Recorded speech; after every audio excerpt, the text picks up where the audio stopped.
right, Rosemary, thank you so much for being a part of this virtual summit. I think it's a very important platform to share the expertise that we all bring to the table as entrepreneurs. And I'm really excited to hear more about what you're going to share today.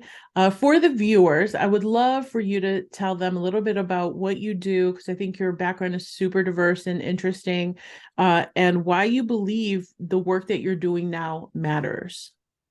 Sure. Thank you, Patty, for having me.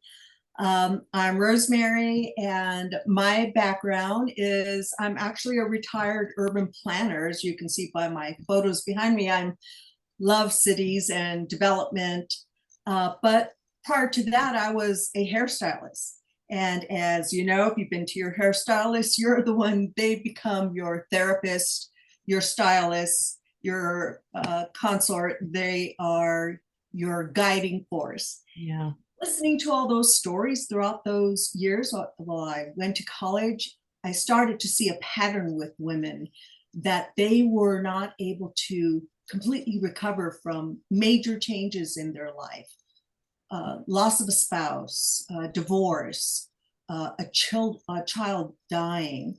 And they were devastated by that financially, as well as these major life changes. I saw the same thing once I became an urban planner in City Hall, having women come to our counter whose husband passed away during a construction project, or coming somewhat only come with their realtors and ask questions about a property they wanted to purchase. But there was actually a study that was done that showed that women are paying more than men. There is actually a gender gap in real estate. And it took a study that came out in 2020 to verify what I was observing all these years.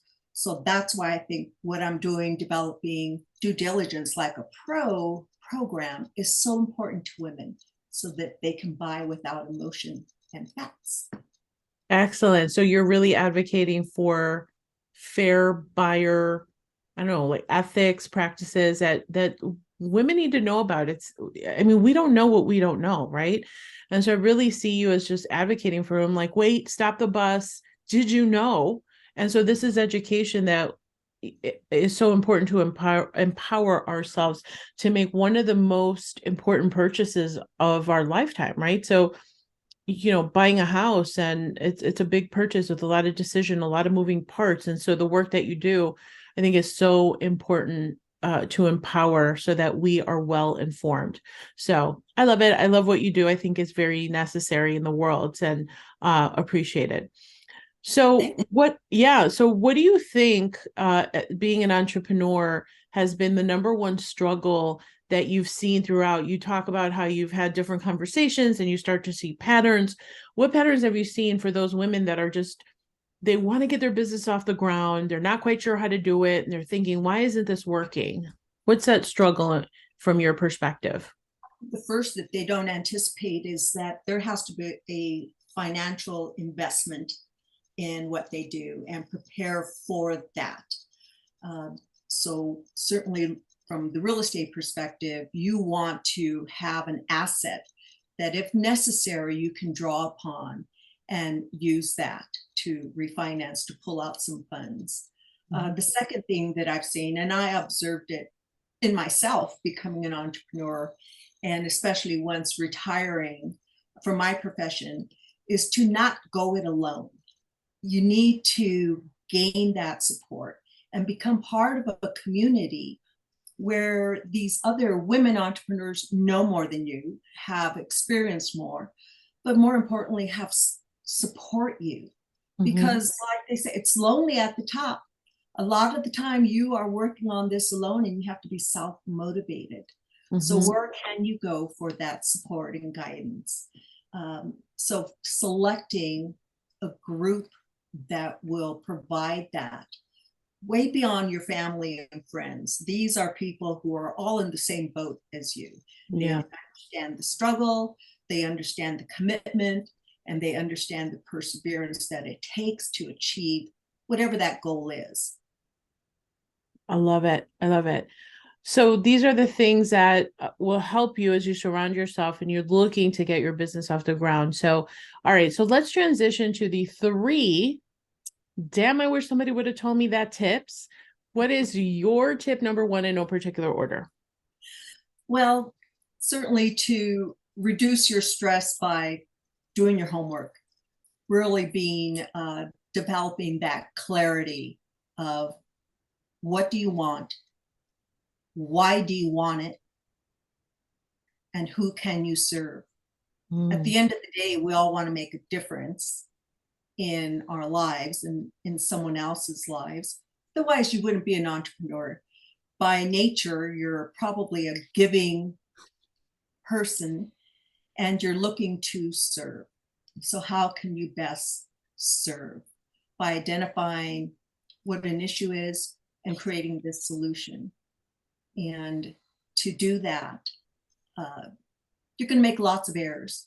So, one of the tips is to prepare to forgive yourself for all the dumb stuff you're going to do, possibly in hindsight, wasted money, all the silly networking things that you went to and you thought it was a waste of time because you weren't clear on yourself on what your message was. So, those things, it's just part of the game of being an entrepreneur. excellent. So, tip number one was reducing stress by doing your homework, understanding what you're doing, why you're doing, and who you're doing it for. And then you said that number two is forgiving yourself. Am I capturing that right? I want to make sure. Forgiving yourself. I think that's a really big one.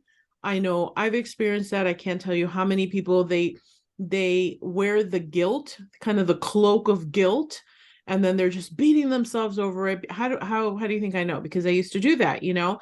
And it's like, okay, these are part of the stepping stones. It's giving you the feedback, it's pointing you in the right direction. And what was the lesson that you learned out of that? So I love that tip on the importance of forgiving yourself. And then how about tip number three? To stay focused, Mhm.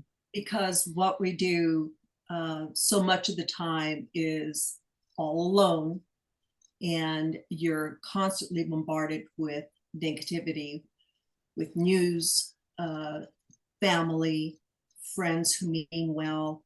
You probably have heard comments, why are you pushing yourself so much? Why are you working so hard?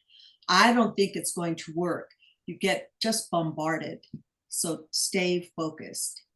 Mhm. That desire to achieve that entrepreneurial goal was given to you for a reason, because you could do it.